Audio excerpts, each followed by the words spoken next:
Bertrand Russell's The Problems of Philosophy, Part 3. So here we move on to Chapter 5, Knowledge by Acquaintance and Knowledge by Description, which we made brief reference to at the end of the last video. We learn here that knowledge of things is divided into knowledge of acquaintance and knowledge by description. Knowledge by acquaintance is going to be the simplest because it needs no reference to truth. It's accessed by direct experience. When we look over at this table, we see its brown color. That color is known through acquaintance and nothing more. Now, while we can know the color in this way, Russell says that we can't know the table itself in this fashion. We have to know the table itself through description. So I can know that this thing is a table. I can know that this thing has a brown color because I have direct contact to it. I can look at it. I can see it. But to really understand what the table is properly, we have to know it through description. We need to draw this distinction then between acquaintance and description. And so these are the things that he says are known through acquaintance. Direct sensation, like we were saying before. I see that brown color of the table. I feel the smoothness or the hardness of the table. I can know those things through direct sensation. Other things I know through acquaintance come from memory, right? I've experienced things before, and I have these memories of those things, and so I have an acquaintance of them. Even though I may not be in the presence of that table that we were looking at, because I had seen it before, I have the ability to know it, to understand it. Introspection, the ability to look inside of ourselves, to ask questions of ourselves. These are things I know by acquaintance for the simple reason that I have direct access to myself. Likewise, the idea of the self, being conscious of particular thoughts, being conscious of my feelings. These are things that I have direct access to through acquaintance. And finally, he says general ideas, what we would refer to as the universals, are going to be known through acquaintance. This one for me is troublesome, but it's what Russell seems to believe. Now, those things are known by acquaintance. Everything else is known by description. We have a set of properties that designate a particular object. Right? But even here, some aspects of the description have to be known by acquaintance. The thing that we see here, this thing that we call a table, is recognized as being a flat surface. It's recognized as being elevated off the ground by 4 legs.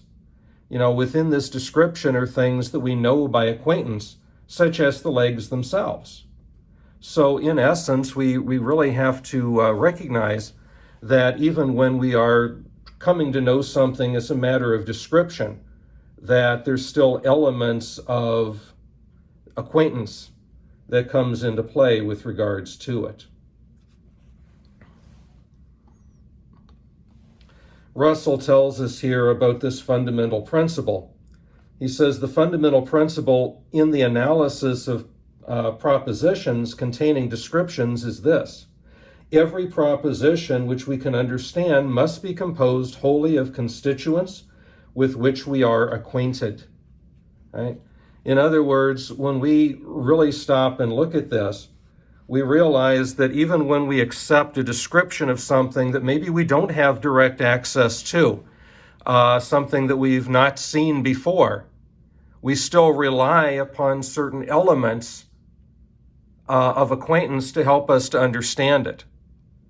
So someone is telling us about this new piece of furniture that they've bought for their home. We've never seen that piece of furniture before. We have no direct access to it. And so this person is going to try to explain it to us, to describe it to us. And so when they use a word such as it has 4 legs, or maybe it has 3 legs, or maybe it has 5 legs, but whatever, we understand the concept because we've had access to it before of what a leg is. When they describe the color of the table, we've experienced color before. So through acquaintance, I know what brown is. I know what a leg is, and so on. And so I can piece together what that description is telling me that this furniture looks like, for the simple reason that I am already acquainted with the aspects that go into making that description. And so ultimately, that's what he's getting at here. Every proposition which we can understand must be composed wholly of constituents with which we are acquainted. Now, Russell is very clearly a realist in his approach. And the confusion he raises here in the name of clarity is the sort of thing that William of Ockham spoke about when he complained that they raise a cloud of dust and then complain they can't see. We've talked previously in the course about the difference between the realist perspective and the nominalist perspective. And the nominalist position, which William of Ockham promoted, is most definitely the simpler view. It is the one that seems to be the more rational. It's the one that seems to be the more common sense. But yet, Russell is holding on very firmly to this old school realist approach. He's believing firmly in the idea of universals. And, if Russell were a nominalist, these issues that he's raising here for us would be non-existent. Our task of understanding the world around us would be considerably simpler. But as Ockham had pointed out, when a person not only uses universal terms and concepts, which we're all going to do that because they're simply a matter of communication, but when they really come to believe them as unique entities in their own right, then they create this huge cloud of dust. They make it very difficult for us to see the reality of what's out there.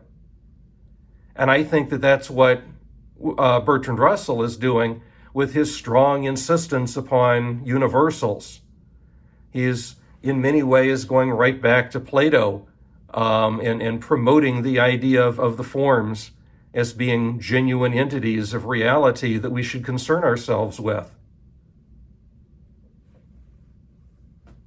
He's making the world very muddy and cloudy and then saying, oh, it's very difficult to see. Let's see what we can do to clear it up. Well, the best way to handle that is not to create the problem in the first place. But anyway, since he does create the problem, we have to deal with it within the context of his book anyway. We move on to chapter 6. Chapter 6 talks about the concept of induction. And throughout the course of this, Russell is going to discuss David Hume's problem of induction. And you see David Hume sitting over there. Induction is the way in which most of our knowledge comes to us. It's a matter of making a best guess based upon the evidence that we have at hand. Many times this means that I look to the past to make a prediction about the future. So, for example, when I look at this statement, the sun will rise tomorrow, a person may say, well, how do you know that the sun is going to rise tomorrow? How do you know that that's going to happen? And they'll say, well, because it always has before, right? We have hundreds, thousands of years of history that demonstrates that the sun always rises in the morning and sets in the evening. The sun always rises in the east and sets in the west. And we make this belief that because it happened in the past, it's going to continue to happen in the future. And there's a lot of times, most of the time, in fact, where that really does seem to work. But David Hume points out to us that really all we have here is a matter of habit and expectation. We've developed a habit that because something has always happened a certain way, that it's going to continue to happen that way. And he says that the simple fact is that that's not always going to be the case. There are going to be instances where maybe that will not be the case. there is no logical reason for us to assume that the future has to resemble the past. The future is unwritten. The future is completely contingent. We're helping to create it in the moment through the choices that we make. But in essence, there's no logical reason that dictates that the future has to look like the past. In fact, if you follow modern science, it tells you that when you go all the way back to the origin, the beginning of the universe, that the laws of physics as we understand them today did not apply then. And so if those laws of physics changed from the beginning of the universe to now, what's to say that the laws of physics couldn't change again at some point in the future, right? This is the problem of induction. The fact that our knowledge is largely a matter of making a best guess based upon the evidence that we have at hand. And many times that evidence is simply a matter of it happened in the past, therefore we predict that it's going to happen in the future.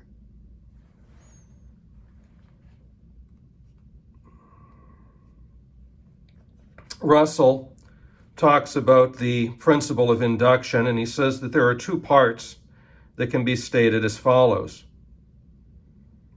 When a thing of a certain sort, A, has been found to be associated with a thing of a certain other sort, B, and has never been found disassociated from a thing of sort B, the greater the number of cases in which A and B have been associated, the greater is the probability that they will be associated in a fresh case in which one of them is known to be present.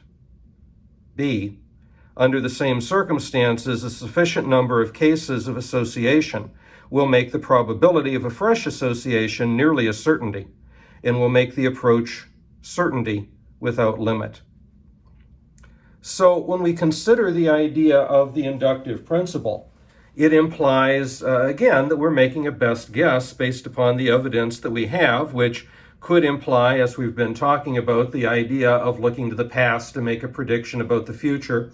But it can also be simply a matter of recognizing that within a sample, this has happened 98% of the time, therefore it's most likely that that's going to happen. And of course, this gives us knowledge. It gives us much of the knowledge that we use. But Hume's point, again, is that it is not infallible knowledge. The possibility exists that something could alter, something could change, and that maybe in the future, the world might look very different from what it does now. Maybe at some point in the future, the sun is going to rise in the west and set in the east. Maybe at some point in the future, the sun will stop rising. We simply don't know for sure. Now, that's not to say that we should expect that to happen, but it is to say that we should leave our mind open to the possibility that it could happen. Okay? I mean, when it comes right down to it, induction works well enough that I can, be willing to put money on the fact that the sun is going to rise tomorrow. But if I, at some point in the future, lose that bet, I shouldn't be dramatically shocked by it, because really there was no reason to suppose the future resembles the past. Russell goes on to say here, thus all knowledge which on the basis of experience tells us something about what is not experienced is based upon a belief which experience can neither confirm nor confute, yet which, at least in its more concrete applications, appears to be as firmly rooted in us as many of the facts of experience. Even though we don't have the direct access to this knowledge of the future, we feel very certain about it because of the induction that we have experienced. And that's essentially the key to chapter 6. Moving on to chapter 7 on our knowledge of general principles. Inductive arguments that we were just talking about in the last chapter can be accepted without concrete proof, right? Because it's based upon guesswork. Educated guesswork, but still guesswork.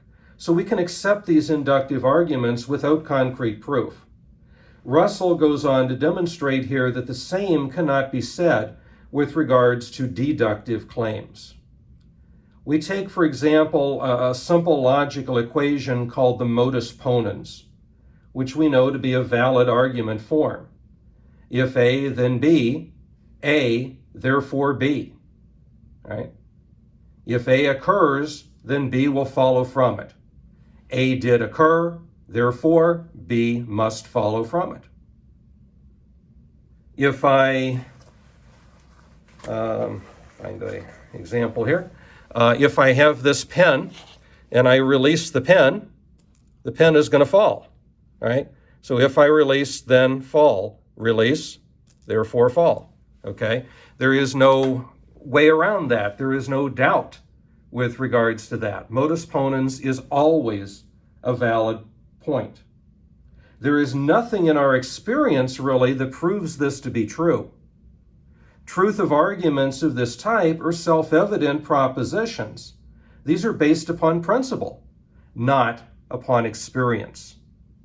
So, very simply, in a conditional statement, if the antecedent is true, the consequent must follow from it. So, if in my second premise here, I advocate that the antecedent is true, then there is no choice but for the consequent to follow from it, to also be true. And that's a matter of self-evidence that has nothing to do with experience, according to Russell. So this demonstrates for us that there can, in fact, be indubitable knowledge, which is in no way derived from objects of sense.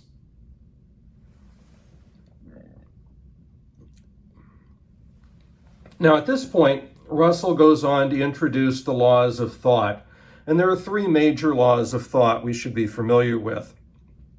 The first is called the law of identity. Very simply, A equals A. A thing is what it is, and nothing more. So a table is a table. A chair is a chair. A person is a person. A equals A. A thing is what it is. That's the law of identity. The law of contradiction says that nothing can both be and not be at the same time. So a thing is either going to be something or it's not going to be something. It can't both be and not be at the same time. If this thing is a table, then it isn't possible for it to not be a table, right? Because that would contradict the law of identity. A table is a table. So if it's a table, it can't be a chair.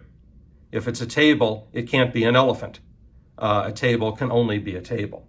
So it cannot both be and not be at the same time. And thirdly, there's the law of excluded middle, which says that everything must either be or not be. In logic, there is something called the principle of bivalence, which says that every statement must have a truth value. It's either true or it's false. And while it can't be both, both statements can't be true at the same time, the fact is that it must be the case that one is true, then the other one is false. I say this is a table, and I'm looking at this thing in front of me that my books are sitting upon, and I say true. This thing is a table. So that means that it is in fact a table. If I say this thing in front of me is an elephant, and I look at it and I find that it's a table, then that statement is false, right? And so we're always going to have one state of affairs or the other. There is no middle ground. There is no undetermined option here. It's a thing is either true or it's false. A thing either is or it isn't. Okay? And these are our basic laws of thought. It's either a table or it's not a table. There's no other possibility. Now, in working with this issue, Russell tries to bring together the rationalists and the empiricists, stating that on the one hand, the rationalists are essentially right. Experience cannot prove general principles to be true. So when we're talking about general principles, when we're talking about universal concepts, experience is not going to work to make those things true. Those things have to come to us through a rational process, through reason, through logic. But on the other hand, the empiricists are also right, because experience suggests the principles. We need experience if we're going to understand those principles. So the simple fact is that what he's trying to do is to combine together these two sort of warring factions of the rationalists and the empiricists, and to show that there is a sense in which both are necessary for true understanding of the world. He says here, there is another point of great importance in which the empiricists were in the right as against the rationalists. Nothing can be known to exist except by the help of experience. That is to say, if we wish to prove that something of which we have no direct experience exists, we must have amongst our premises the existence of one or more things of which we have direct experience. Our belief that the Emperor of China exists, for example, rests upon testimony, and testimony consists, in the last analysis, of sense data seen or heard in reading or being spoken to. Right? So we have this belief that the Emperor of China is real, that the Emperor of China exists, or to use the example I gave earlier, even though I've never personally met him, I have the belief that King Charles exists. But what does this rest upon? Not direct experience. It rests upon the information that I've received, the descriptions that have been given. But that in turn relies upon the sense data that I'm experiencing. I have to have some way, basically, of being able to link together my understanding of who this person is through the description that's being given to things that I've experienced before in the past. And so there is this sense in which, even though I am having mentally constructed for me a rationale for the belief that King Charles exists, or the Emperor of China in his case exists, I have to rely upon that sense data to feed that, to build it. He says that all the knowledge that we can acquire is a priori concerning existence seems to be hypothetical. It tells us that if one thing exists, another must exist. All right. So in anticipation of something that's going to be discussed in the next chapter, Russell begins to talk about a priori concepts. So an a priori statement does not rely upon empirical evidence at all. The truth of the proposition is self-evident. The truth of the statement is contained within the statement itself. So, for example, if I say all bachelors are unmarried males, or a bachelor is an unmarried male, I don't need to go out into the world, find all of the bachelors and discover whether they're married or unmarried, because by its very definition, a bachelor is an unmarried male. So the truth of that statement is contained within the premises. Now, on the other hand, an a posteriori statement relies upon empirical evidence. With an a posteriori statement, the truth must be ascertained by access to the world. If I want to say all bachelors are unhappy, in order to find out whether that statement is true or false, I would need to go into the world. I would need to find all of the bachelors. I would need to inquire as to whether they are happy or unhappy. And only if all of them answered that they are unhappy would I be able to declare that statement as being true. And that's the primary difference between a priori and a posteriori. The a priori is self-contained. The a posteriori requires my access of the world around me.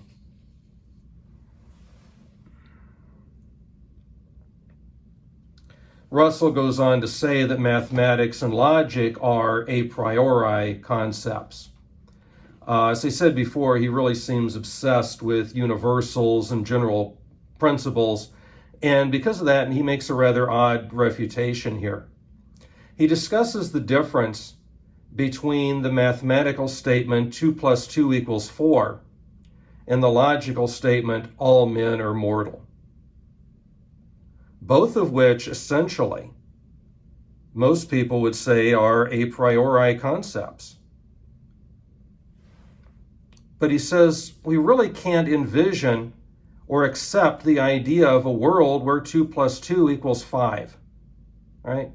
And so it seems inconceivable for us that 2 plus 2 could not equal 4. And so he perceives that mathematical statement as being a priori because it is contained, it is self-contained. What is on one side of the equation is the same as what's on the other side. But on the other hand, we could envision a world where men were immortal, right? We could imagine a world where individuals had life eternal. I mean, religion, faith gives us this basic view, this basic promise that there is a world that, we will go to where we will be immortal. Now, granted, Russell was an atheist and would not have believed in that, but the fact is that many, many, many people do. And so again, it seems that, we could imagine in our mind a world where everyone was immortal, where everyone would live forever.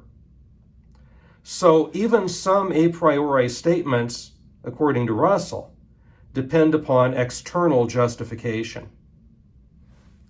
Russell concludes here by saying that both deductive and inductive claims do have value. We can gain knowledge, we can understand, we can work in the world through both of these.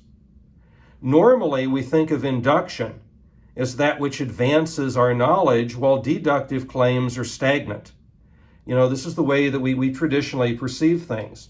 If a deductive argument, one like that modus ponens, is self-contained, like an a priori claim, then how is it possible for us to gain any real new knowledge from that?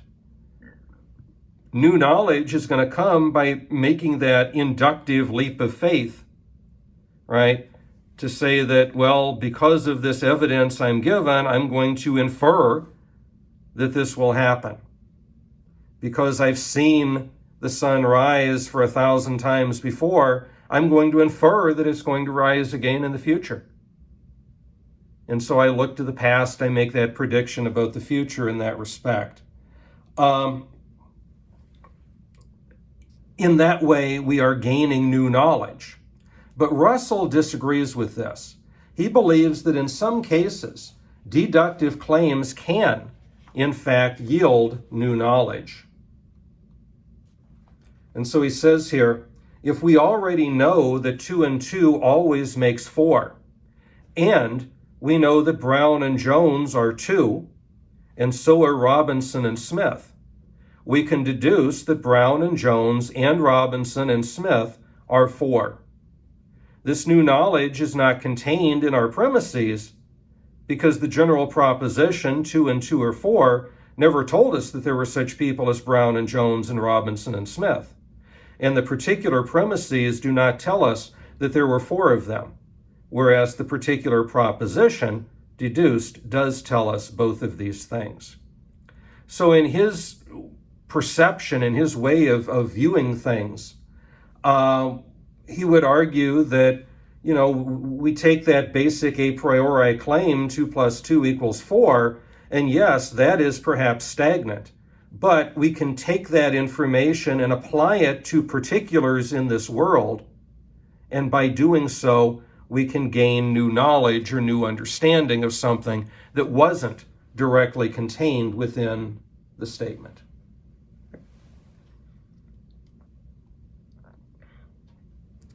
Moving on to Chapter 8, how a priori knowledge is possible. Historically, a priori statements are considered to be analytic because the predicate is obtained by analyzing the subject. In other words, they're trivially true in that their truth is found within the statement itself. In the last chapter, we used the example of all bachelors are unmarried as an example, right? Bachelor means unmarried male, so the truth of the statement is contained within the statement itself. The example he uses here, a bald man is a man, right? And so you see Yul Brynner there on the screen with his bald head, and sure enough, a bald man looks like a man to me. So it seems that the truth of that statement is contained. Furthermore, if we wanted to deny the claim, we would be uttering a contradiction, right? A bald man is not a man. Well, that's nonsensical. And Russell claims to be all about common sense. This is the way we've traditionally perceived a priori statements. But the German philosopher Immanuel Kant challenges this view. And he indicates that all of the propositions of mathematics, at the very least, are synthetic rather than analytic. Take, for example, 7 plus 5 equals 2. Okay. The belief is put forward that this yields new information. 7 and 5 is going to equal 2. Now, of course, we can refute this through Heraclitus. Way back at the beginning of our intro course, we talked about Heraclitus and this notion of numbers being the eternal reality that underlie the changing world of appearance. And Heraclitus would demonstrate that what is on one side of the equation is also found on the other. It's just a different way of stating it. I mean, if you look at the bottom here, right, you see the dots spelled out for you. There's 7 little dots there. There's 5 little dots there. When we stick those together, this is what we're going to end up with, 12 little dots. They are basically exactly the same thing on one side of the equal sign as there is to the other. They're just written in a different way. So how is there any real new knowledge to come from this? But according to Kant, there is. He says that it becomes necessary to take the 7 and the 5 and put them together before we can yield the 12. But the idea of 12, he says, is not actually contained in the 7 and the 5. He claims that the physical object, the thing in itself, is essentially unknowable. What we do know is what he calls the phenomenon, the object, as we have it in experience.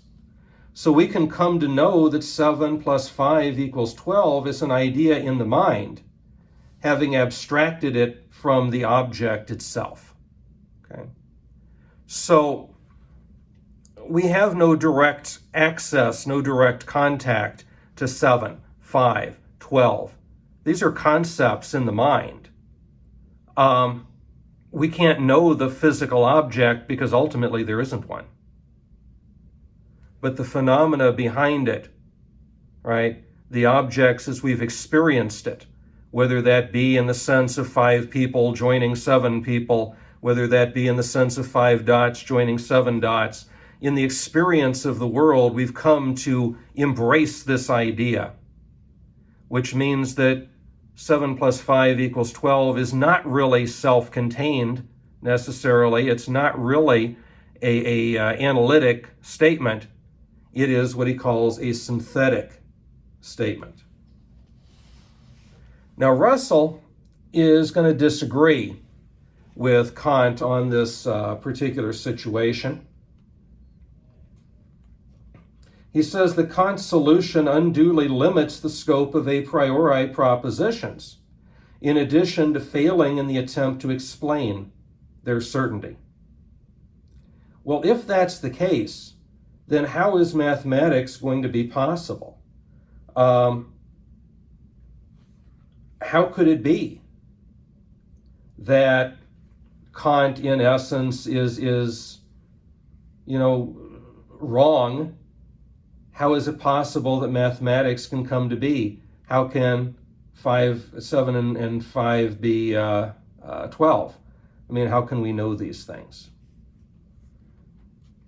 Russell says, the facts seem to be that all of our a priori knowledge is concerned with entities which do not, properly speaking, exist, either in the mental or in the physical world.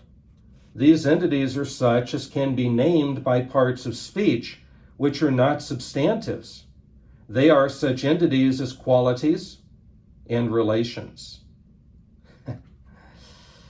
In explaining this, quite ironically, in my view, for somebody who is claiming to be so clever and so smart as Bertrand Russell, the simple fact is that he seems to be, in promoting his view of universals, actually giving us more of a view of conceptualism, because he seems to be acknowledging here that there is no physical entity that is a 5 or a 7. There is no physical entity that is a number of any kind, that these are things that we only come to know as a word or through examples of those things in the world around us. To me, that implies the idea that what is real are the particular things of the world, which promotes an anti-realist view. I can come to know 7 and 5 or 12 by lining up 5 of certain things and 7 of certain things and sticking them together. But in terms of calling them 5, calling them 7, calling them 12, that requires language. Language becomes the most important factor in all of this.